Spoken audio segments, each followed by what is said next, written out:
apetraka feno amin'ny nga herin'ny mampianana filoham-pirenena ny fanendrenana ihany koa ny fisafidinana ny anaran'izay prime ministre lehiben'ny gouvernemanta satria dia efa maro tokoa ny feo mandeha amin'ireo anarana izay mety hipetraka eo amin'izay toeran'ny prime ministre izay. Io moa no isan'ny fanazavana izay nentina Andriamatora Zafimanazato Julien filohan'ny ESD raha nandroso tamin'ny fiainana tampanao gazety izy ireo tamin'ity andro androany ity. Akoatr'izay nitondran'ny fomba fijerena ihany koa ny tsy fitovikevitra eo amin'ny filoham-pirenena Singahandra Joella.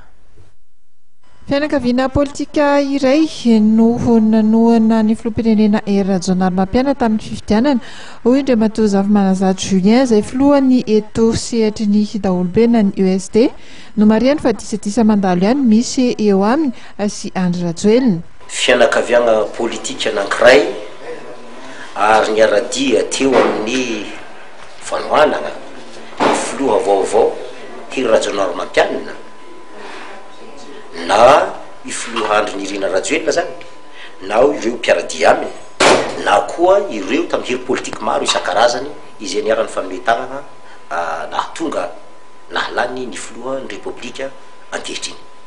Izahay izay nandray anjara tamin'ny fampielezan-kevitra tamin'ny fiodinana vao nandaniana io filoha hery Rajonary Mampianina io ankehitriny dia maneho hafaliana tanteraka eto amintsika eto Madagasikara zany satria ny safidy izay nataonay tamin'izany fotoana zany dia maresy lahatra tsy vitany eto Madagasikara ihany fa eran'izao tontolo zao.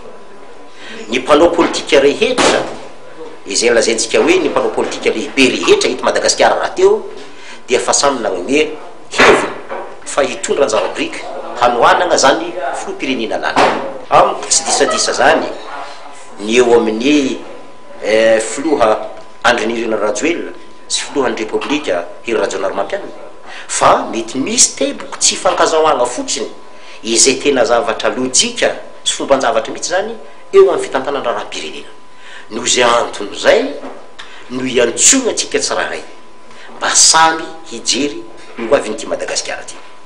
Nahoana moa afahantsika ilaza na anometsiny ny filoham-pirenena filohan'ny repoblika raha ohatra ny malagasy rehetra samy hiara hifanometanana hoe zahay dia hitondra anjara-brika hanao agnana président tsy afaka hiteny ny président hery Rajonary Mampianina hoe tsy manaiky ny fanohanana izatsy tsy azo miatao zay.